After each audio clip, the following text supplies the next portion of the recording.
अस्सलाम वालेकुम नाज़रीन, प्रोग्राम टैक्स के साथ मैं हूं अफजल अली। नाज़रीन, वफाकी और सूबाई बजट आ चुके हैं जिनको मतवाज़न बजट कहा जा रहा है।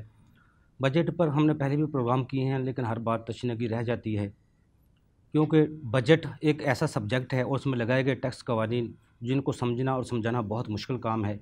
आज भी इस बजट पर हम गुफ्तगू करेंगे कौन कौन से नए टैक्स लगाए गए हैं, जो हुकूमत कह रही है टैक्स नहीं लगाए गए, कौन कौन से टैक्स ऐसे हैं जिनकी वजह से महंगाई आएगी और कौन कौन सा रिलीफ दिया गया है। इस पर गुफ्तगू करने के लिए मेरे साथ स्टूडियो में मौजूद हैं फरहान शहजाद साहब। आप मेंबर पंजाब बार कौंसिल हैं, जनरल सेक्रेटरी हैं पाकिस्तान टैक्स बार के, साबिक सदर हैं लाहौर टैक्स बार के। उनके साथ मौजूद हैं उमर इकबाल ख्वाजा साहब, आप माहिर टैक्स अमूर हैं, सीनियर एडवोकेट हैं लाहौर हाई कोर्ट के। नाज़रीन, इससे पहले कि मैं अपनी गुफ्तगू को आगाज़ करूँ, इस हवाले से माहिरीन क्या कहते हैं उनकी राय जानते हैं। जो बजट गवर्नमेंट ऑफ पाकिस्तान ने अनाउंस कर दिया है उसके अंदर 4 पार्ट्स हैं उसके, जो डिवाइड 4 हिस्सों में उसको तकसीम किया गया है। जैसे कुछ चीज़ें हैं जिनको इंट्रोड्यूस करवाया गया है, कुछ ड्यूटीज़ हैं जिनको इंक्रीज़ कर दिया गया है, कुछ टैक्सेस हैं जिसमें रिडक्शन कमी लाई गई है, और कुछ ऐसे टैक्सेस हैं जो अबॉलिश ख़त्म कर दिए गए हैं। इस वाले से आज बात करेंगे कि एफबीआर ने जो टारगेट जो मिला है उसको, वो तकरीबन 5829 बिलियन का है, जो लास्ट टैक्स ईयर से 24% इन्हांस है।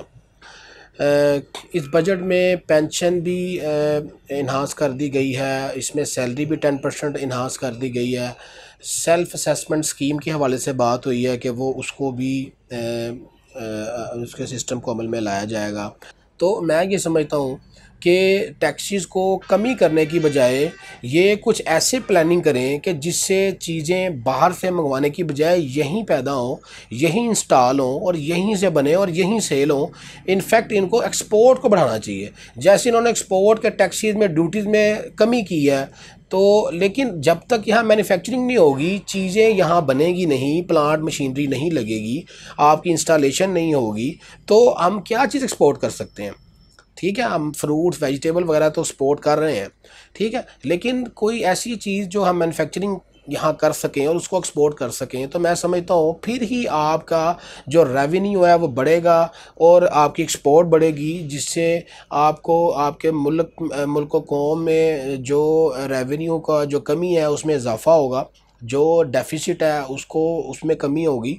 जितने भी लोन्स वगैरह लिए गए हैं वो सारी इसी तरह पे कर सकेंगे, बजाय कि हम बाहर से इंपोर्ट करें रॉ मटेरियल, वो बनाएं और फिर हम उसको मैन्युफैक्चर करने के बाद एक्सपोर्ट कर दें। तो जो टैक्सेस हम इंपोर्ट पे कर रहे हैं और जो पैसा हम इंपोर्ट के ज़रिए बाहर भेज रहे हैं, तो वो तो हम मज़ीद डेफिसिट में जा रहे हैं। तो जब तक हमें रॉ मटेरियल या चीज़ें या प्लांट यहाँ नहीं लगा के गवर्नमेंट देगी, तो हम कैसे उसको एक्सपोर्ट कर सकेंगे? तो मेरी यही इसमें गुजारिश ये होगी कि गवर्नमेंट टैक्सेस को कुछ कम करने या बढ़ाने या कोई ख़त्म करने की बजाय इस पे तवज्जो दे कि वो इंडस्ट्रीज़ को कैसे बूम पे लेके जा सकती है, इंडस्ट्रीज़ को कैसे वो इनके सेटअप को बढ़ा सकती है, इनके चीज़ों को बढ़ा सकती है। तो जब तक ये नेटवर्क नहीं बढ़ेगा, डेफिसिट कम नहीं हो सकता, ना ही रेवेन्यू इंक्रीज़ हो सकता है। तो इसमें कोई गौर व फिक्र करने की ज़रूरत है। फरहान साहब, आप टैक्स को बहुत करीब से जानते हैं और 20-25 साल हो गए आपको इस लाइन में। बजट तो हर साल रवायती तौर पे पेश किया जाता है, लेकिन इस बार थोड़ा सा मुख्तलिफ है क्योंकि हुकूमत कह रही है हमने कोई नए टैक्स नहीं लगाए, लेकिन जो एग्जाम्पशन ख़त्म किए हैं वो भी तो नए टैक्स हैं। आप किस तरह देख रहे हैं इनको? जी, बहुत शुक्रिया यूबी साहब। सबसे पहले तो क्योंकि पिछले कई सालों से, कई दहाइयों से हम और आप बजट का हर साल यही फाइनेंस बिल को पहले स्टडी करते हैं, फिर उसके बाद एक असेंबली के फ्लोर पे, टीवी चैनल्स पे और तमाम ये जो प्रोफेशनल्स हैं वो अपनी अपनी राय का इजहार करते हैं। जी जी। लेकिन जो अपोजिशन है वो हमेशा यही रोना रोती है कि बजट जो है ना वो सिर्फ एक कागजी है, अल्फाजी गोरख धंधा है। जी जी। हुकूमत अपनी तमाम कामयाबी का और तमाम बजट अचीवमेंट्स का और अपनी प्रोग्रेस इसमें शो कर रही होती है। जी जी। लेकिन पिछले जो कई दहाइयों से हम गुज़िश्ता, अगर सिर्फ बहुत दूर नहीं तो 15-20 साल का अगर कंपैरिजन करें, तो उसमें रहते हुए, कोविड के 2 सालों में रहते हुए और आईएमएफ के ये प्रेशर के बावजूद ये एक बैलेंस बजट है। ठीक है। और जो बात आप करते हैं कि एग्जाम्पशंस को ख़त्म करना, टैक्स लग गया। अगर किसी को आपने गलत एग्जाम्पशंस दी हुई हैं, आपने किसी को अनड्यू फेवर दी हुई है, मुख्तलिफ लोगों को नवाजा हुआ है, अपने मुल्क और कौम का नुकसान कर रहे हैं, तो ऑब्वियसली उन एग्जाम्पशंस को उन लॉज़ को ख़त्म ही होना चाहिए, वो डिलीट होना चाहिए। यहाँ पे स्पेसिफ़िक जो उम्रा का, गुरबा का और जो कम्युनिटी वाइज़ आपकी टैक्सेशन है वो नहीं होनी चाहिए। इनकम टैक्स आपका सेक्टर वाइज़ आपकी इनकम पे मौजूद है। आप उस स्लैब्स के मुताबिक तमाम individual, AOP, company, salaried, non salaried, businessman, property income, foreign income, income from other sources, इन तमाम को एक ही स्टेटस में रखते हुए तमाम लोगों पर टैक्सेशन करें, सिवाय उनके कि जो आपके रफ़ाई इदारे हैं, जो आपके नॉन प्रॉफिट ऑर्गेनाइजेशंस हैं, तो वहाँ की हद तक ये एक्सक्लूजन एग्जेम्पशन ज़रूर रहनी चाहिए। बाकी जो बात आप करते हैं कि नए टैक्सेस लगने या मिनी बजट्स आना, तो वो कभी भी ना रुका है, ना ही आप इन हालात में यकदम किसी भी एक गवर्नमेंट को कह सकते हैं कि वो 2 साल के बाद तीसरे साल में आते साथ ही वो IMF से छुटकारा पा ले, वो अपने अनड्यू एक्सपेंसेस से छुटकारा पा ले। वो जो पिछले तमाम अय्याशियाँ चल रही हैं, जो करप्शन के अदवार चल रहे हैं, आप उनको सडनली नहीं रोक सकते। इसलिए आप कम से कम ये अगर सोचें कि उनको किसी जगह पे ब्रेक लगी, उनको स्टॉप किया गया, उनको ब्रेक इवन पे भी ले आया, तो मैं ये भी हुकूमत की कामयाबी समझता हूँ। हुकूमत ने टैक्स रेट्स में कमी ही की है, कहीं पे ज़्यादती नहीं की। आपको मिनिमम टैक्स रेट का कमी नज़र आएगी, आपको फेडरल एक्साइज ड्यूटी में कम नज़र आएगी, आपको छोटी गाड़ियों में रिलीफ नज़र आएगा, आपको मोटर बाइक्स में जो आम बंदे की ज़रूरत की चीज़ें हैं। उसके बावजूद लेकिन कुछ दोस्तों का ये भी ख्याल होता है कि महंगाई कम नहीं हो रही, महंगाई उसी तरह रह रही है और उसका बजट की वजह से असर क्यों नहीं आ रहा। उसके ज़िम्मेदार हम आवाम ज़्यादा है हुकूमत से ज़्यादा। इदारों की नाअहली अपनी जगह पे, लेकिन आवाम उसको ख़ुद मीट नहीं करती। अनड्यू अननेसेसरी हमारी स्टोरेज है, हम बिला वजह जो चीज़ नहीं ख़रीदनी उसकी तरफ हमारा तवज्जो और रुझान ज़्यादा हो जाता है। जबकि चंद चीज़ें हैं आपकी जो रोज़मर्रा की ज़रूरियात हैं, वो आपकी दालें, सब्ज़ियाँ, घी, चीनी, आटा, जी जी। चावल, आटा, तो लोगों तक वो मुहैया होनी ज़रूरी है। लेकिन आप कभी भी गवर्नमेंट को आप अपनी एग्रीकल्चर प्रोड्यूस का बेनिफिट और क्रेडिट नहीं देते, आप एक्सपोर्ट बढ़ने का क्रेडिट नहीं देते। आप इन हालात में इवन जो आपकी GDP है वो पॉजिटिव आई है, आपका जो ग्रोथ रेट है वो पॉजिटिव आया, पूरी दुनिया में आपका एक इमेज बेहतर बिल्डअप हुआ। आप उन चीज़ों का क्रेडिट कभी भी गवर्नमेंट को नहीं देते। फरहान साहब, मैं दोबारा आपकी तरफ आता हूँ, आपसे पूछूंगा इस बजट में इन डायरेक्ट टैक्सेस और डायरेक्ट टैक्सेस में कितना फ़र्क पड़ा है साहबका सालों की निस्बत।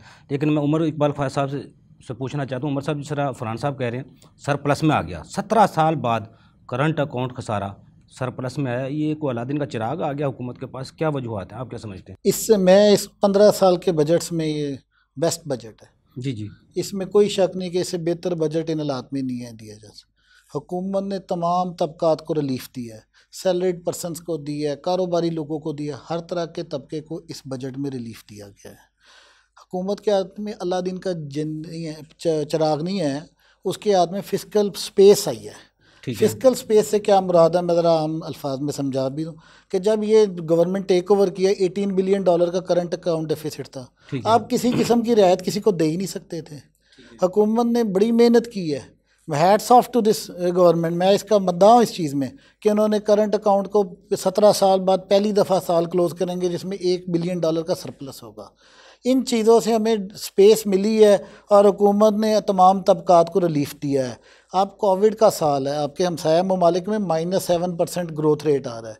ये जो अभी अचार नज़र आ रहा है 8.1 सरप्लस हमारा जा चुका है। उमर साहब, ये ऐसा तो नहीं है आपको लगता इंडिया में कोरोना की वजह से कारोबार ज़िंदगी बंद रही, बांग्लादेश में भी, चाइना में भी, उसका इम्पैक्ट सबसे फ़ायदा पाकिस्तान को ज़्यादा हुआ क्योंकि हमारे ज़राअत, हमारे दूसरा बिजनेस चलते रहे?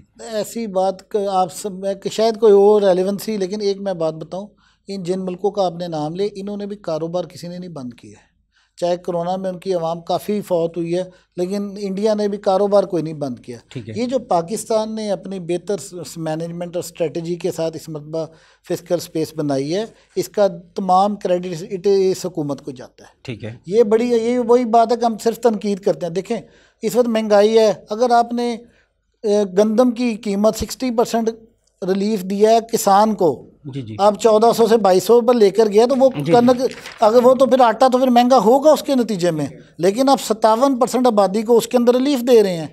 इस वक्त हुकूमत ने इतना ये शानदार बजट पेश किया है कि मैं पिछले 15 साल में इससे बेहतर बजट मुझे नहीं नज़र आया। नहीं उमर साहब, पिछले साल 1.4 नेगेटिव थी हमारी जो ग्रोथ थी, इस दफ़ा वो 4% पे ग्रोथ आ गई है। ये बिजनेस की वजह से आई है या इम्पोर्ट बंद हुई उसकी वजह से आई है? नहीं सर, यही तो आप देखें, अभी ये 4 नहीं होगी, इंशाल्लाह ताला जून के इख्तिताम तक ये 4.5 हो जाएगी। ठीक है। आपकी देखिए, आपने इंडस्ट्रीज़ को चलाया, इंडस्ट्रीज़ को हुकूमत ने इतनी तरगीबात दी हैं, सस्ती बिजली दे रही है, उसके नतीजे में लार्ज स्केल बिजली तो कितनी महंगी हो आपको चुकी है ये उमर साहब। सर जी, वही जी। बात फिर ना देखें, सुनी सुनाई बात पर ना ये जो लार्ज स्केल मैन्युफैक्चरिंग को सब्सिडाइज रेट पर लाइट दे रही है इस वक्त हुकूमत, ठीक है। जिसकी वजह से आपकी जो लार्ज स्केल मैन्युफैक्चरिंग है उसमें ग्रोथ रेट 13% है। ठीक है। 13% है जो 17 पे चला जाएगा। आपने ये कभी फैसलाबाद की लूमें बेकार पड़ी थी, जी। कौड़ियों के बोल बिक रही थी। इस वक्त कोई एक बंदा फैसलाबाद में बेरोजगार नहीं है। जी। वहाँ पर तमाम लूमें पुरानी कारोबार में करी हैं। टेक्सटाइल जो सेक्टर पिछले में साल पैसा जो कमाया जीरो है, रेटेड सेक्टर को खत्म किया था उसका फायदा हुआ है? उसका उल्टा फायदा ही हुआ है। टेक्सटाइल की ग्रोथ बढ़ी है, स्टील सेक्टर में बेताशा प्रॉफिट्स हैं। सीमेंट 48% ग्रोथ है ईयर ऑन ईयर बेसिस पर। ठीक है। 48% का मतलब समझते हैं कि तकरीबन 1.5 गुना होगी प्रोडक्शन सीमेंट की पाकिस्तान जो में। तामीराती शोबे के लिए साल इस बजट में बड़ा साल की तौसीक बेहतरीन, की है, ये बेहतरीन बेहतरीन हुकूमती इससे पॉलिसी है। 32 देखिए, ये जो इमरान खान कहता था ना कि 32 इंडस्ट्रीज चलती हैं, जी, जी। वो बिल्कुल ठीक कहता था। उसकी इस पैकेज से इस वक्त सीमेंट की इंडस्ट्री चल रही है, स्टील की इंडस्ट्री चल रही है, और उनसे मुतल्लिका तमाम इंडस्ट्री। सबसे बड़ा जो रोज़गार देते हैं ना, ये लार्ज स्केल जो रोज़गार देता है वो ये कंस्ट्रक्शन इंडस्ट्री से मिलता है। ठीक है। टेक्सटाइल मिलें देती हैं। इस वक्त पाकिस्तान में अगर अगले साल भी इंशाल्लाह ताला ग्रोथ रेट जारी रहा मैन्युफैक्चरिंग का, तो आपके मुल्क में 3 मिलियन नए रोज़गार पैदा होंगे। हुकूमत की बड़ी ज़बरदस्त स्कीमें हैं इस वक्त, जो रोशन वो क्या जो कर्जे की स्कीमें हैं, कामयाब जवान प्रोग्राम और उमर साहब, मैं दोबारा आपकी तरफ आऊँगा। फरहान साहब, जैसे मैंने उमर साहब से जाने से पहले आपसे एक सवाल किया था, इनडायरेक्ट टैक्सेस जिनका बोझ आवाम पर सबसे ज़्यादा पड़ता है, इस बजट में कौन से ऐसे इनडायरेक्ट टैक्सेस हैं जिनसे महंगाई का एक तूफान आने वाला है? जिस तरह अपोजिशन रो रही है, लेकिन ब्रेक से बाद आपसे जवाब लेता हूँ। नाज़रीन, छोटा सा कमर्शियल ब्रेक, हमारे साथ रहिएगा।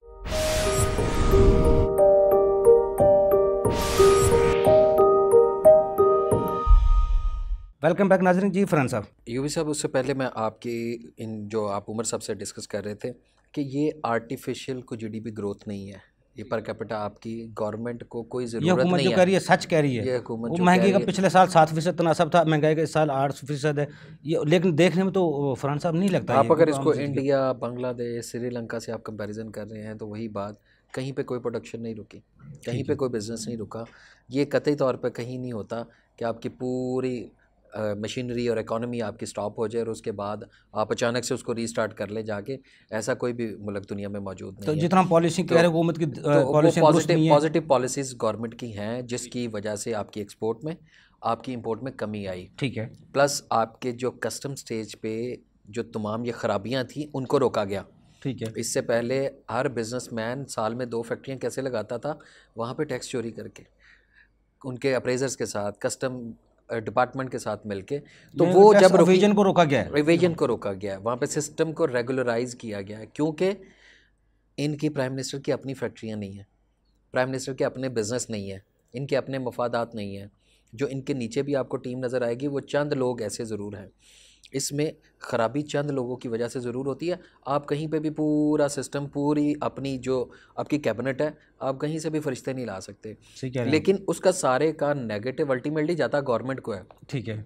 लेकिन हमारी यहाँ पे आदत है कि हमने गवर्नमेंट को हमेशा नेगेटिव कहना है कि ये गलत ही कर रही है, क्योंकि उसको ठीक करने नहीं देना।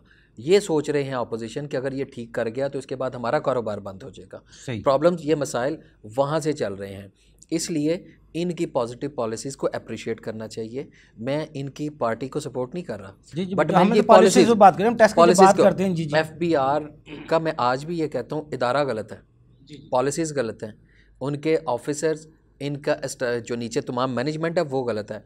आपको कोई भी ऑफिसर पॉजिटिवली काम करता हुआ नज़र नहीं आता, बट इनडायरेक्ट टैक्सेशन से आपके बजट पूरे किए जाते हैं। इनडायरेक्ट टैक्सेस में उन्होंने चंद जो टैक्सेस हैं वो सिर्फ ख़त्म किए, 10 या 12 आपकी कैश विड्रॉल्स के हैं, आपके अदर्स के हैं। तो इस हवाले से वो भी सारफ पे बोझ कम हुआ है। बल्कि फाइलर और नॉन फाइलर की ज़िम्मेदारी क्या ये सिर्फ गवर्नमेंट की है? क्या टैक्स देना ये सिर्फ लोगों से ज़बरदस्ती छीनना ये गवर्नमेंट की ज़िम्मेदारी है? हमने भी अपनी किसी ज़िम्मेदारी का एहसास करना है, प्रोफेशनल्स ने भी, टैक्स पेयर्स ने भी। जब तक हम इस मुल्क को अपना नहीं समझेंगे, यहाँ टैक्स में टू जीडीपी में कंट्रीब्यूट नहीं करेंगे, हम सिंगापुर की तरह क्यों एक्सपेक्ट करते हैं, हम मलेशिया की तरह क्यों एक्सपेक्ट करते हैं कि वहाँ पे 40% आपका टैक्स टू जीडीपी आता है, तो यहाँ पे हम 10% से ऊपर नहीं जा पाते। फरहान साहब, आप कह रहे हैं डिपार्टमेंट की बात, जब हम डिपार्टमेंट की बात करते हैं, अब जिस तरह 5,800 का जो हदफ दिया गया उनको, नए टैक्स भी नहीं लगाए गए, थोड़ी सी एग्जम्पशन ख़त्म की गई हैं, फिर वो FBR जब उनको टैक्स अहदाफ तक महदूद कर दिया गया, अपने टैक्स अहदाफ को पूरा करना है, तो फिर वो किस तरह BTB पे काम करेगा, टैक्स बेस पे किस तरह काम करेगा, फिर मौजूदा टैक्स पेयर को निचोड़ेगा। वो जो ऑलरेडी रजिस्टर्ड है और जो अनरजिस्टर्ड है, दोनों के ऊपर फोकस हो रहा होता है। जो आपके पास मल्टीनेशनल कंपनीज़ हैं, वो ऑलरेडी उनसे एडवांस टैक्स लिया जाता है। जी जी। आपके ये 4.2 ट्रिलियन में आपका कम अज़ कम भी 20%, 10 to 15% आपका एडवांस टैक्स, आपके जो रिफंड्स होल्ड किए गए, आपसे इनडायरेक्ट टैक्सेस में आपकी हार्श असेसमेंट्स और उनके जो अनरीजनेबल ऑर्डर्स हैं, जो कि तमाम आगे अपीलेट फोरम पे पिछले गुज़िश्ता कई सालों से चल रहे हैं। जी जी। तो ये पॉलिसीज़ गवर्नमेंट को FBR के लेवल पे ठीक करने वाली हैं।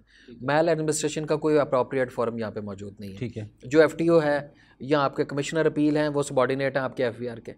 आपका जो अपीलेट ट्रिब्यूनल है, वहाँ पे अकाउंटेंट मेंबर बैठा हुआ है, 2 जुडिशल मेंबर हैं, वो भी ऐसे लगता है कि जैसे सबॉर्डिनेट है। अब अपॉइंटमेंट होना, अब से आगे चलना, वो बात की बातें अभी कि क्या आएगा। FTO रिटायर्ड तमाम टैक्स ऑफिशल्स, मुझे बताएं टैक्स पेयर ने कहाँ जाना है? टैक्स कलेक्शन पे जो फोकस होता है, जिनका तल्लक सारी ज़िंदगी इसी ब्यूरोक्रेसी के साथ रहा, जिन कमिश्नर्स का, चीफ कमिश्नर्स का तमाम ज़िंदगी इन्हीं के साथ एक उठना बैठना, एक ताल्लुक रहा, और इन्होंने कलेक्शन की, वो कैसे कर सकते हैं? जैसे सेम एग्जांपल आपके पास आपका चेयरमैन शब्बर ज़ैदी साहब जब आए थे, पूरी FBR अलर्ट हो गई थी, भाई इसको मानना ही नहीं है। इसको ऑब्वियसली मान सकते भी नहीं है। जो बंदा सारी ज़िंदगी लोगों को टैक्स एवेजन के रास्ते बताता रहा, जी जी, जिनकी आज फर्म जी सबसे बड़ी बड़ी मल्टीनेशनल कंपनीज को टैक्स एवेजन के रास्ते बताती रही, आप उसको दूध की रखवाली पे बिठा रहे हैं, वो कैसे चल सकता है? क्या आपके डिपार्टमेंट में कोई इतना काबिल आपको ऑफिसर नहीं मिला जो आपको बाहर से इंपोर्ट करना पड़ा? जी जी। और वो भी आप कहें कि इन लोगों ने नहीं चलने दिया, नहीं, उनकी वजह से उनकी अपनी फर्म और उनके लोग अनड्यू बेनिफिट्स जो है ना वो वेल कर रहे थे। 10 अरब का रिफंड्स तो ले गए अपनी फर्मों का वो। तो जी, और क्या करना है? सारी ज़िंदगी का रिलेशन भी और इससे पीछे भी अपनी, उन्हें घर बैठे उनकी फर्म क्यों कंसल्टेंसी पे कर रही थी? अब आपके पास तो कोई सबूत नहीं है। फरहान साहब, जो अब 203A सेक्शन लाया गया है, कोई नए टैक्स पेयर के लिए लाया गया है कि मौजूदा टैक्स पेयर कोई इसमें फाइनेंस मिनिस्टर की क्लैरिफिकेशन भी आई है कि ये नॉन फाइलर के लिए होगा।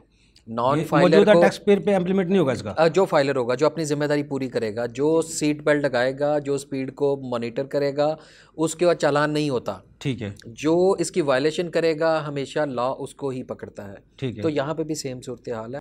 नॉन फाइलर को ये पनिश किया गया।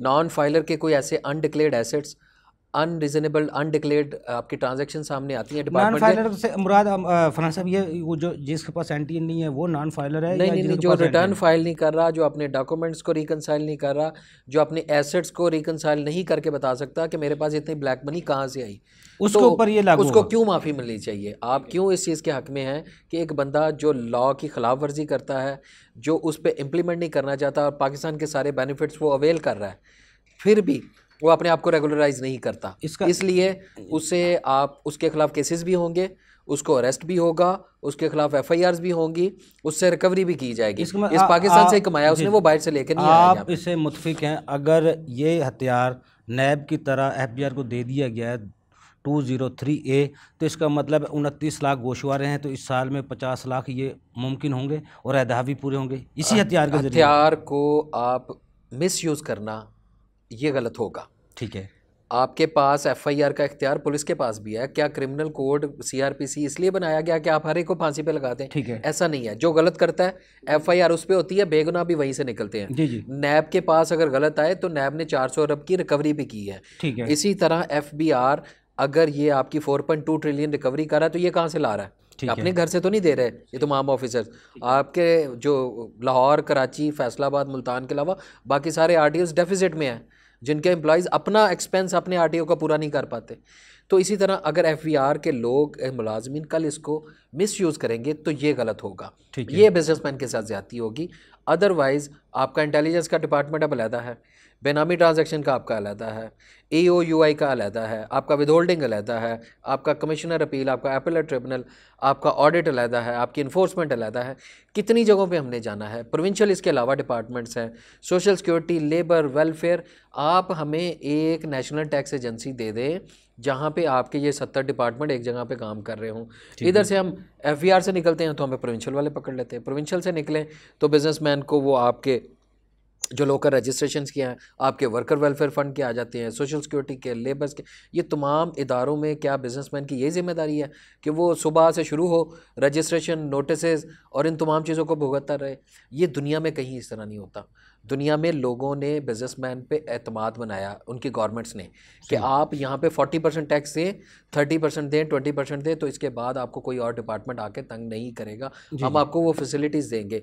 जबकि यहाँ पे इस पैसे को मिसयूज़ भी किया जाता है, इस पैसे से करप्शन भी है, और इवन देन उसके बाद जो ये सारा खमियाजा भुगतना पड़ता है वो बिजनेसमैन को और प्रोफेशनल्स को। ये दोनों पे दुरुस्त आके करने का क्या तरीकेकार है? इसको दुरुस्त हमेशा आप अपने जो तमाम पास्ट में पॉलिसीज़ थी, आप बिजनेसमैन, प्रोफेशनल्स, इसका जो जुडिशियल है और आपके FVR, ये 4 लोग टेबल पे बैठे हैं, कौन से मसले का हल नहीं निकलता? इससे पहले एग्रीड असेसमेंट नहीं होती थी। इससे पहले क्या लिटिगेशन इतनी थी जो अब ये पिछले 20 साल में हुई है, तो उसमें भी आपके डिपार्टमेंटल रिप्रेजेंटेटिव्स, DRs, उन तमाम की नलायकी। कमिश्नर अपील पे भी वो केस हार रहे हैं, ट्रिब्यूनल पे भी हार रहे हैं, हाई कोर्ट और सुप्रीम कोर्ट की स्टेज तक। IT सेक्टर पे जो 100% क्रेडिट का ऑप्शन दिया गया है, अगर आप नहीं अवेल करते 1% टैक्स दें, मिनिमम टैक्स से फाइनल टैक्स रजीम में आ जाएं, आप समझते हैं IT सेक्टर जिस तरह तामीराती शोबे को अमनेस्टी दी गई है, ये भी फ़रोग पा जाएगा? जी बिल्कुल, ये इस पे बल्कि इसको पहले इग्नोर किया गया। पूरी दुनिया ने इससे पीछे, आप अगर आ जाएं तो ये ऑफर्स पाकिस्तान के लिए थी, क्योंकि पाकिस्तान में दुनिया का बेस्ट टैलेंट मौजूद है। आपको यही तमाम ऑफर्स जो गूगल से, अमेज़ॉन से, आपको ये तमाम कंपनियों से, मैन्युफैक्चर जो इंडस्ट्री थी उनसे, तमाम से, यहाँ से IT इंडस्ट्री को क्या हुआ कि पिछले दौरे हुकूमत में अपने कमीशंस की वजह से वो कंपनियाँ यहाँ से भाग गई, वो काम नहीं करनी थी। जो लोकल थी वो आपको अनड्यू कमीशंस पे करती हैं, आप इसलिए किसी को आने नहीं देते थे। अब उन्होंने तमाम के लिए दरवाजे खोले तो ये लोग आप तक आ रहे हैं। इसलिए आपकी IT इंडस्ट्री फ़रोग करे तो आपका कितना ज़र मुबादला इससे आता है, ये आपकी और मेरी सोच है। हमारे यहाँ पहले हुकूमत कर रही थी, इससे भी डबल हो सकता है। हमारे यहाँ जितना पढ़ा लिखा टैलेंट है वो तमाम बाहर क्यों एक्सपोर्ट हो जाता है? इसी वजह से कि आप उसे पढ़ने के बाद यहाँ पे जॉब नहीं दे पाते। तो IT इंडस्ट्री आपकी फ़रोग करे, आपका मैन्युफैक्चरिंग इंडस्ट्री करे, आपका एग्रीकल्चर इवन करे, तो आपका नीचे ग्रॉस रूट से, किसान से लेके तो ऊपर आपका तमाम मिनिस्टर लेवल तक आपके जो एग्रीकल्चर और आपके इंडस्ट्रियलिस्ट हैं, आपके IT इंडस्ट्रीज़, आपकी कंस्ट्रक्शन इंडस्ट्री है, इसी तरह आपके सारी प्रमोट हो सकती हैं, बूस्ट कर सकती हैं। दुनिया को ज़रूरत है इस वक्त आपके रॉ मटेरियल की, और इस क्वालिटी का दुनिया में कहीं पर मौजूद नहीं है। इसका मतलब यहाँ से बूम मिलेगा इंशाल्लाह। अच्छा, दूसरा ये चीनी PM साहब, हमारे वज़ीर आज़म साहब बार बार कह रहे थे उसको सस्ती करने के लिए, लेकिन इस दफ़ा उसको 3rd शेड्यूल में डाल दिया गया है। ये महंगी होने का इम्कान ज़्यादा होगा, किस तरह, आप क्या समझते हैं इसको? महंगी तभी थी जब आपने किसान का पैसा रोका था। आप आधी PFID सेल्स टैक्स पे करते थे और आधी चीनी इंस्पेक्टर के साथ मिलके आप दूसरे गोदामों में स्टॉक करते रहे थे। मैं खुद ये केसेस करता रहा हूँ, इसलिए हर फैक्ट्स अगर मेरे सामने मौजूद हैं तो क्या आपके जो कंपटीशन कमीशन है उसके सामने मौजूद नहीं होंगे? क्या गवर्नमेंट को पता नहीं है? आप समझें कि वो JT साहब को जो है वो बिला वजह नोटिस जारी हो जाते हैं, मुझे और आपको क्यों नहीं आ जाता? आपको दोबारा आपकी तरफ आता हूँ, कौन कौन से सेक्टर ऐसे हैं जिनको इस बजट में रिलीफ मिला है, वो बूम करेंगे? कौन कौन सा सेक्टर है जिनको मजीद रिलीफ देने की ज़रूरत है? उमर साहब, आप स्टॉक एक्सचेंज का काम करते रहे हैं, इस दफ़ा लिस्टेड कंपनी और स्टॉक एक्सचेंज को 100% उनको भी इनपुट का इख्तियार दे दिया गया है, अब क्या सूरत हाल होगी? नहीं, देखिए जी, इस बजट में लिस्टेड कंपनियों का और स्टॉक एक्सचेंज का तो काफ़ी फ़ायदा किया गया है। पहली बात तो है कि जो सबसे बड़ा इसमें रिलीफ दिया गया वो 3% कैपिटल गेन कम कर दिया गया है, उसका रेट 15 से 12 कर दिया गया है। इस वक्त भी अगर मैं लिस्टेड कंपनियों की बात करूं तो पाकिस्तान की हिस्ट्री में लिस्टेड कंपनियों ने इतना पैसा नहीं कमाया जितना इस साल में कमाया। मैं बार बार आपको जो चीज़ बताने की कोशिश करूँ कि हुकूमत का काम क्या है। हुकूमत का काम ये है कि कंडूसिव एनवायरनमेंट पैदा करें। मनी है स्टॉक एक्सचेंज की तरफ जाएगी, लिस्टेड कंपनी में इन्वेस्टमेंट होगी। अब मैं नहीं, वो पॉसिबल नहीं है, वो पॉसिबल नहीं है। जो हुकूमत ने कवानीन ला दी है ना स्टॉक एक्सचेंज में कैश में पेमेंट हो ही नहीं सकती। इससे 3 साल हो गए हैं कि स्टॉक एक्सचेंज में अब सिर्फ क्रॉस पे चेक के थ्रू पेमेंट कर सकते हैं, तो वहाँ पर ब्लैक मनी की आमद बिल्कुल मुश्किल है, वो कोई ऐसा सवाल ही नहीं पैदा होता। ठीक है, तो दूसरा 29 अरब का ओवरसीज़ पाकिस्तानी का यहाँ पैसा पाकिस्तान में आया है, ओवरसीज़ का 29 अरब डॉलर हमारी यहाँ के एक्सपोर्ट नहीं है। तो वज़ीर आज़म साहब जिस इस बजट में ओवरसीज़ के लिए जो कानून ला रहे हैं, आप समझते हैं वो उससे कोई फ़ायदा होगा? देखिए सर, ओवरसीज़ पाकिस्तानी तो मैं जैसे कहते हैं ना, आप खुद कहते हैं जो टैक्स गुजार है वो मोहसिन है पाकिस्तान का, इसी तरह ओवरसीज़ भी पाकिस्तान का मोहसिन है। वो अगर $29 बिलियन ना भेजे तो ये जो मुल्क है ना, इसका तो ट्रेड बैलेंस कभी सीधा ही ना हो सके। ठीक है। ये तो हम इम्पोर्टिंग कंट्री हैं। और है। मैं आपको एक बात बताऊं, ये जो ओवरसीज़ हुकूमत पाकिस्तान को इस पर बड़ी तवज्जो देने की ज़रूरत है। बहुत सारे ममालिक के साथ ऐसे मुआहदे किए जा सकते हैं जहाँ पर बल्क में लेबर भिजवाई जा सकती है, ट्रेंड मैन पावर भिजवाई जा सकती है। ठीक है। इससे भी पाकिस्तान की किस्मत बदल सकती है। अगर ये 29 बिलियन से बढ़कर ये 40 या $50 बिलियन पर चला जाए तो पाकिस्तान को उसका बहुत बड़ा। ऐसी आसानियाँ जो ओवरसीज़ के लिए आसानियाँ पैदा करनी चाहिए? सर, ओवरसीज़ को तो बहुत सारी सहूलतें देनी चाहिए हुकूमत को, जितनी जैसे अभी ड्यूटी फ्री इंपोर्ट्स की सहूलत देनी चाहिए, गाड़ियों की देनी चाहिए। उनके बेचारों की जायदादें जो पाकिस्तान में कब्जा ग्रुपों के निशाने पर, उनके लिए वज़ीर-ए-आज़म उस पर एक्शन हो रहा है, लेकिन वो इतना स्लो है कि उसके अंदर बहुत काम की ज़रूरत है। उनको अलहदा से प्रोटेक्शन, उसकी एक अलहदा से लेजिस्लेशन होनी चाहिए। अच्छा उमर साहब, रिटेलर सेक्टर में कस्टमर के लिए 5% जो कैश बैक ख़त्म कर दिया गया है, PRA की तरह अब वो उसके कुरानदाजी होगी, इनामात दिए जाएंगे। पंजाब रेवेन्यू अथॉरिटी जिस तरह रिम्स पे कुरानदाजी करती थी, ये FBR के लिए बेहतर होगा या हुकूमत के लिए बेहतर होगा या टेस्ट कल्चर को फ़रोग देने के लिए बेहतर होगा? आप इससे कहाँ तक इत्तेफाक करते हैं? लेकिन ब्रेक से बाद नाज़रीन, छोटा सा कमर्शियल ब्रेक, हमारे साथ रहिएगा।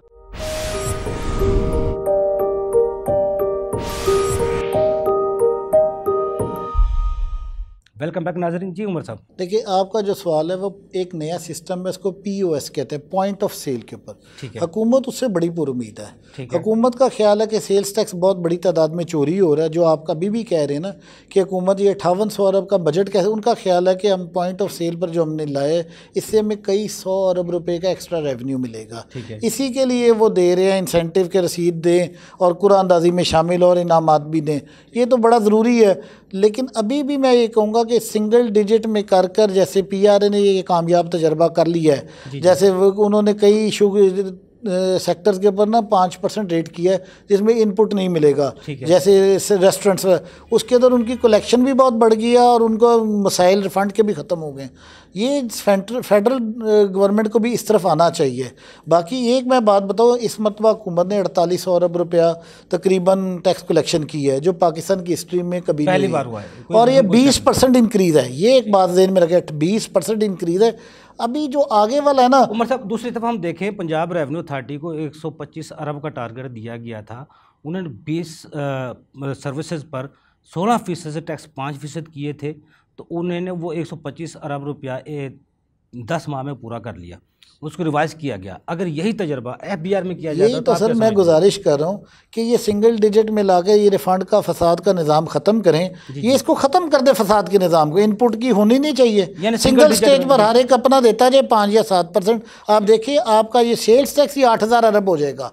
ये सिर्फ और सिर्फ आपने एक ऐसा निज़ाम बनाया है जिसमें मैं फिर कहूँगा रिश्वतस्तानी का बहुत बड़ा दरवाज़ा है। जब टैक्स हम मुनाफे से ज़्यादा रिश्वतस्तानी है इसमें बहुत सारी। जब वो टैक्स गुजार और अफसर मिलकर सेल्स टैक्स चोरी करते हैं, इसको रोकना पड़ेगा। हुकूमत की नीयत बिल्कुल ठीक है, लेकिन मैं समझता हूँ कि 5800 अरब का टारगेट ज़्यादा है। ये 5500 अरब होना चाहिए जो पिछले 2020 में। मैं बिल्कुल आपको ये बिल्कुल यही लोग कर रहे थे, वो इतना ही आएगा। लेकिन ये असल में हुकूमत को ज़्यादा पुरुमीद है ये सेल्स टैक्स की कलेक्शनों से अपनी, और बेसिकली B2B के ऊपर शायद काम करने का उनका मूड बन रहा है। और ये जो सेक्शन 203 में मैं कहूँगा इसका इख्तियार अदालती कार्रवाई के साथ मशरूत होना चाहिए। साथ इसके अंदर पहले सिविल लाइबिलिटी, जो हाई कोर्ट ने पहले भी डिसाइड किया हुआ है कि उस बंदे की पहले टैक्स लाइबिलिटी डिटरमिन करे फील्ड फॉर्मेशन, उसके बाद चाहे लटका दें। मतलब लिटिगेशन में जाने से जो केस ज़्यादा FBR के जाते हैं, उनको रोकने का क्या सद्देबाब क्या होना चाहिए? सर, उसका सद्देबाब मेरे बड़े भाई ने बता दिया कि एक इंडिपेंडेंट का डिसिप्लिनरी पैनल बनाएं जिसमें फेडरेशन के भी बंदे हों, वकला के भी नुमाइंदे और अफसरान भी हों। जिस अफसर के 5-7 ऑर्डर पिट जाएँ, उसको वहाँ पर पेश होना पड़े, वो बताए किस तरह के ऑर्डर्स क्यों करता है, तब भी ये जाकर जेन्युइन ऑर्डर्स करने की रवायत पड़ेगी। और उसके बाद ये जो फेक किस्म के ऑर्डर्स नहीं अब लिटिगेशन में मैं आपको एक बात बताऊं, 80% लिटिगेशन तो उन ऑर्डर्स पे है जो फेक हैं, चौके छक्के जिन्हें हम कहते हैं, वाइल्ड किस्म के ऑर्डर्स किए जिनकी कोई बेस नहीं होती, वो ही लिटिगेशन में जाते हैं।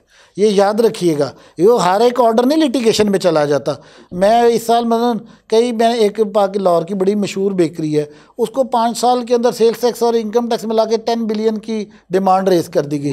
उस बेचारे की इतनी वर्थ ही नहीं। बेनामी ट्रांजैक्शन एक्ट भी है, मनी लॉन्ड्रिंग एक्ट भी है, अब ये 203A भी आ गया। ये इसके 200 बावजूद भी अब कुछ बेहतरी की तोको है या नहीं, फिर करप्शन का आप बाजार गर्म देने होगा? बेहतरी तो हो रही है। ये 21% ग्रोथ अगर रेवेन्यू में आई है, ये ओवरनाइट तो नहीं आई ना। ठीक है, मैं ये कह कोरोना रहा की हूँ सूरत में अगर 20% ग्रोथ है तो इस साल तो तो माशाल्लाह 30% भी हो सकती थी। लॉकडाउन अगर खुलते जा कोरोना रहे हैं। ना होता तो मैं तो देख रहा हूँ पाकिस्तान के हालात बहुत बेहतर हो जाए। अभी आईटी के ऊपर हमें बड़ी तवज्जो की ज़रूरत है। मैं समझता हूँ कि आईटी इंडस्ट्री एक ऐसी है जिसे हम $40 बिलियन खाली वहाँ से ले सकते हैं। सारे पाकिस्तानी लड़के बड़े माहिर हैं आईटी के अंदर, उसके अंदर उन्हें काम करने का मौका मिलना चाहिए। और ये 1% जो एक्सपोर्ट ऑन सर्विसेज है, बेस्ट है। बिल्कुल फरहान साहब, जिस तरह उमर साहब ने कहा सिंगल डिजिट टैक्स होना चाहिए, वज़ीर ख़जाना साहब भी कह रहे हैं वो सिंगल सफ़े की रिटर्न भी इस दफ़ा हम दे रहे हैं। आप क्या समझते हैं को होगा मुमकिन इस तरह? मुमकिन एक रात में तो ऑब्वियसली नहीं होगा सिंगल डिजिट पे जाना, ये ख्वाब ज़रूर नज़र आते हैं। आप 7, 8, 9% की बात करें, बट उसके सब्सिट्यूट भी तो चाहिए कुछ ना। तजर्बात तो हुए हैं, जिस तरह पीआरआई ने किए हैं, इस दफ़ा खिदमात पे भी सिंगल डिजिट इन्होंने एफबीआर ने भी कम रेट किए हैं, विद होल्डिंग के टैक्स रेट कम किए हैं। सेल्स टैक्स में तो पीआरए में तो पंजाब सेल्स टैक्स और सिंध सेल्स टैक्स के पे की, वहाँ पे तो लोगों का ट्रेडिशन ही नहीं आया। आप ये सेल्स टैक्स देखें तो 1990 से आज हमें 31वें साल में है। जी जी, ऐसे वो अभी 2012 से 9वें साल में है। फ़र्क आप देखें 3 दहाइयों का है। प्लस वो सर्विसेज में लोगों का टैक्स देने का रुझान नहीं है। आप उन लोगों को ट्रेस आउट ही नहीं कर पाते। बिजनेसमैन तो आपको नज़र आ जाता है ना कि ये शालमी, आबद मार्केट, या आज़म मार्केट में ये अनारकली, लिबर्टी ये बैठा हुआ है।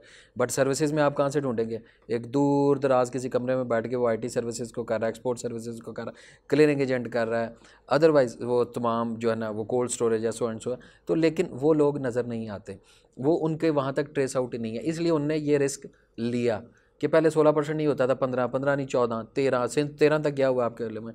तो पाकिस्तान पंजाब में उन्होंने 5 भी किया, 4, 3, 2, वहाँ से भी लोग लिटिगेशन में मौजूद हैं।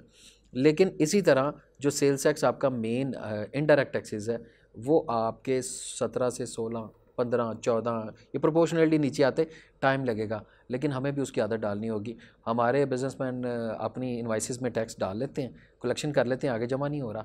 विद होल्डिंग हुकूमत खजाने में जाते हैं। अगर नहीं ऑडिट जा रहा, आपके विद 50% भी टैक्स नहीं जमा हो रहा।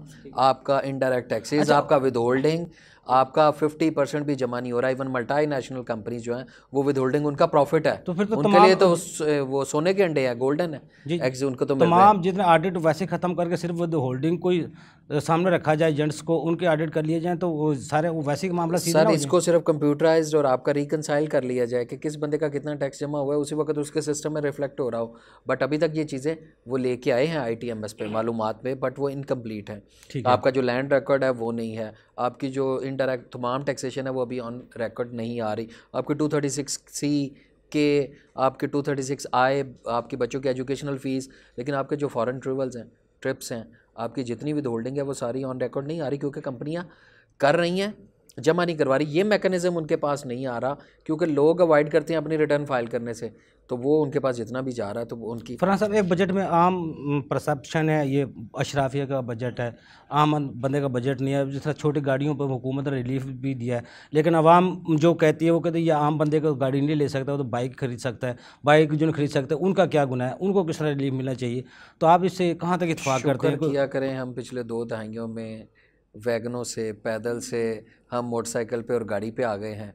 इनकी बात करते हैं, इसकी सोच रखते हैं। एक टाइम था कि गरीब ये इन वैगनों के धक्कों से नहीं निकल सकता था, तो कम से कम इतनी कैपेसिटी ज़रूर आहिस्ता आहिस्ता वक्त के साथ पैदा हुई। आप देखें यहाँ पे अनड्यू ये मशहूर 850 जो सीसी उनको गाड़ी का क्या है उस पर छोड़ दिया है फरहान साहब। हमारे तो 800 सीसी का कॉन्सेप्ट ही नहीं है पाकिस्तान में, वो 650 तो वो जापानी गाड़ियाँ हैं। नहीं 2-3 कंपनीज़ हैं आपके पास, जो 3 कंपनीज़ हैं वो आपकी ये यूनाइटेड और आपकी अदर्स एक जो पाकिस्तान में मैन्युफैक्चरिंग हो रही है, जी इन 3 कंपनियों की मौजूद हैं। हाँ, इस पे इम्प्लीमेंट, इस पे एग्जीक्यूशन करवा लें तो बहुत बेहतर है। ये ना हो कि 2-3 माह वो कंपनियाँ अपनी इस एक्सेस ड्यूटी में कम करें, उसके बाद इनडायरेक्टली उनको प्राइस बढ़ाने से कहीं नहीं रोका गया। ठीक है, अपनी वो ज़ाती मैन्युफैक्चरिंग प्राइस 1-1 लाख रुपए बढ़ाते हैं यकदम, तो ये 4.5 और 2.5 ये 7% वो खुद खा जाते हैं। प्रॉब्लम यहाँ पे ये होता है, लॉ बन जाता है, उसका बेनिफिट आपका नीचे ट्रिकल डाउन नहीं होता, आवाम तक नहीं पहुँच पाता। आपका प्राइस ऑफ पेट्रोल जब बढ़ती है तो कीमतें बढ़ तो जाती हैं, लेकिन जब कम आया था 70 पे तो वापस क्या आज तक आया 110 पे। आज हम चीख रहे हैं, इससे पहले कभी क्या 110 पे पेट्रोल नहीं गया, 120 तक भी गया। जी जी, ये जाएगा 25 तक जाता है। पूरी दुनिया में अगर पाकिस्तान के मुकाबले में कंपैरिजन किया जाए तो $1 के करीब 150, 60, 40 पे पेट्रोल बिक रहा है, होना चाहिए इस वक्त, होना चाहिए, अदरवाइज़ ये बहुत ज़्यादा नहीं है। लेकिन आपकी इलेक्ट्रिकल व्हीकल्स वो इसको विद द टाइम आपको मैच्योर करेंगी। हमेशा हम सारी जिम्मेदारी सिर्फ गवर्नमेंट पे ना डाल दें, हम अपनी जिम्मेदारी को भी खुद पूरा करना अच्छा, सीखें। इस बजट के बाद फरहान साहब, आप समझते हैं ये मनी बजट भी आएंगे, दूसरे भी आएंगे फिर बार बार, क्योंकि ये बजट इसलिए दिखाया गया है अपोजिशन की वजह से। अब मज़ीद जो मनी बजट आएंगे उसमें नए टैक्सेस भी क्रिएट होंगे, दूसरे भी होंगे। नए टैक्सेस आपकी मजबूरी बनती है IMF की वजह से। आपने तो अभी उनको बहुत ज़्यादा कंट्रोल किया। आप ये कहते हैं कि शौकत तरीन साहब बेनामी आ गया, IMF को मनाने में कामयाब हो चुके हैं इस बजट का। वो मजबूरन उन्हें बताना भी पड़ा कि हमारे हालात ठीक नहीं है, इसलिए इन चीज़ों को Aahista Aahista with the time लेके चलना होगा। तो इन सारे हालात की वजह से मैंने कहा आपके बेनामी कवानीन नैब और अदर इस वजह से नहीं आए। क्या FATF की ग्रे लिस्ट में इमरान खान ने डाला था? इस गवर्नमेंट ने डाला हुआ था। जो पिछले सारे 40 आपके करप्शन के, आपके मनी लॉन्ड्रिंग के कवानीन थे, वो क्या ये साहब पूरा कर रहे थे? उसका बेनिफिशियरी कौन थे? आपकी पीपल्स पार्टी की, आपकी नॉन लीग की, आपकी काफ लीग और आपके JUI। वो सारे क्यों इकट्ठे हैं कि वही जो लांचों से पैसे जाते थे, जो मनी लॉन्ड्रिंग होती थी, वो बंद हुई है, वो चीज़ें कम हुई हैं। दूसरी दुनिया में आपकी जो ब्लैक मनी है वो खपत कम हो रही है, वहाँ पे अब आपको टैक्स हेवन नहीं मिल रही। अच्छा, अब ये लड़ाई है असल की। सर, अब ये इस कानून के आने के 203A के या दूसरे कवानीन है, जो जब टैक्स अपने रिटर्न फाइल नहीं कर रहा, गोशवारा अपना नहीं जमा करवा रहा, टैक्स नहीं दे रहा, उनको अब कहाँ तक वो सोच सकते हैं, बच सकते हैं, क्या पैगाम देंगे? उन्हें बचने का तो हमें कभी भी सोचना नहीं चाहिए। कानून कोई भी गलत नहीं होता, कानून की एग्जीक्यूशन, उसकी इम्प्लीमेंटेशन, उसको लोग जो इन्फोर्समेंट पे बैठे होते हैं वो गलत होते हैं, वो सोच गलत होती है। ये कंप्यूटर, ये मोबाइल गलत नहीं है, इसका इस्तेमाल गलत है। इसी से आपने फ़ोन सुनना और करना है। अगर आप इसका मिसयूज़ करें और अदरवाइज़ बच्चों के हाथ में दे दें तो आप ख़राबी का भी यही पायस है। इसी तरह 203 भी कानून गलत नहीं है, उसका एग्जीक्यूशन ठीक करें। अपनी जो आपकी मैनेजमेंट है, आपकी जो ब्यूरोक्रेसी है, उस पर चेक एंड बैलेंस रखें।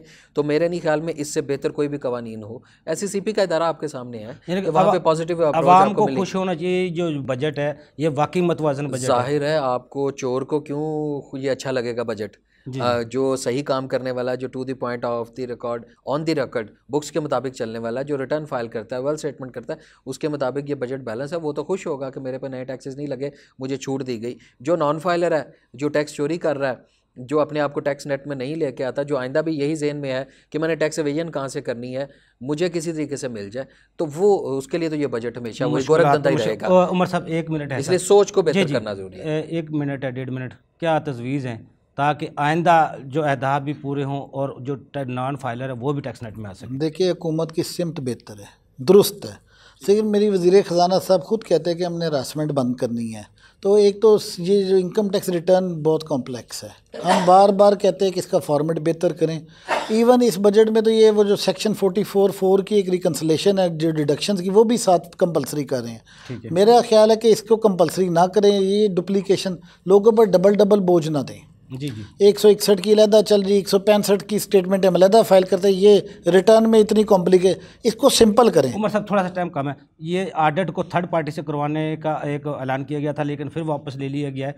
लेकिन 2015 से लेकर अब तक जो केस पेंडिंग है, क्या उनको किस तरह ख़त्म करके आसान तरीका ऑडिट का लाया जा सकता है? सर, वो थर्ड पार्टी ऑडिट 2008 में भी पहले हुआ था, तब ये का तजर्बा कामयाब नहीं हुआ था। ठीक है। अभी 2015 से 19 तक मेरा 1.5 लाख केस है जो ऑडिट का पेंडिंग पड़ा हुआ है। जी जी, 2 लाख से ज़्यादा। उसमें भी हुकूमत को चाहिए कि 25% की एक छूट देकर, लोगों को इनकम बढ़ाकर या इस तरह की तरगीबात देकर उन ऑडिट्स को क्लोज करना चाहिए। वैसे ऑडिट जिसका भी खुले उसको गलतियाँ निकाला जाए, उनको रिवाइज किया जाए, टैक्स पेयर को उसमें मौका दिया जाए 30 दिन का। अगर आप इस टैक्स जो जनवरी मंथ इसको जमा करवा दें तो ठीक है, क्लोज केस हो जाएगा आपको, नहीं तो फिर इसके ऊपर आपको सेल्फ असेसमेंट स्कीम सुना यही था कि ये हुकूमत दोबारा रिवाइव करेगी, और उसके अंदर जो मेरे भाई ने भी बात की है, एग्रीड असेसमेंट वो आनी चाहिए। उसमें 25% जैसे पहले या 15% को बढ़ाकर लोगों को इम्यूनिटी दी जाए और नए टैक्स गुजार ढूंढे जाएं, जो मैं आपके हर प्रोग्राम में कहता हूँ कि इसका हल पाकिस्तान का एक ही है। ये 29 लाख रिटर्नों से काम नहीं चलेगा, ये 80 लाख से करोड़ रिटर्न लेनी है। ठीक है। तो ये जब तक नहीं हम करेंगे, ये बजाय इन बेचारे प्राणों से और निचोड़ना बड़ा मुश्किल हो जाए। उमर साहब आपको बहुत शुक्रिया। एक आखिरी बात सिर्फ, ये पाकिस्तान बार काउंसिल को लॉ में एग्जेम्पशंस मौजूद है। इनकम टैक्स ऑर्डिनेंस में मेरी हुकाम बाला से गुजारिश है कि प्रोविंशियल बार काउंसिल्स को भी जी जी उसमें एग्जाम्पशन कैंपेट में लिया जाए पाकिस्तान बार कौंसिल ऑब्लिक Punjab bar council Sindh bar council KPK, तो ताकि ये आपका ही इदारा है, जी किसी जी के सबॉर्डिनेट है, और आइंदा ये आपके भी टैक्स पेयर बन सकें और आपकी एक अच्छी वकला की तादाद भी आपके टैक्स नेट जी में आ जी सके। फरहान साहब आपको बहुत शुक्रिया। नाज़रीन, जैसे फरहान साहब ने कहा, स्टेक होल्डर की मुशावरत से बहुत से कवानीन पर अमल दरामद हो सकता है, अहदाफ पूरे हो सकते हैं, बजट को भी बेहतर किया जा सकता है और जो टैक्स निज़ाम है उसको भी बेहतर किया जा सकता है। उमर इकबाल ख्वाजा साहब जिस तरह कह रहे थे, कानून कोई भी हो, कानून दुरुस्त होते हैं लेकिन उनका अमल दरामद उसकी उनकी सिमत दुरुस्त हो तो तमाम मामला ठीक हो जाते हैं और ये जो टैक्स कोश हो रहे हैं 29 लाख से 1 करोड़ तक जा सकते हैं। लेकिन अगर वो डिपार्टमेंट चाहे, हुकूमत चाहे, स्टेक होल्डर आज भी उनके साथ खड़े होने के लिए तैयार हैं। अगले प्रोग्राम तक के लिए अफजल को इजाज़त दीजिए। अल्लाह हाफ़िज़।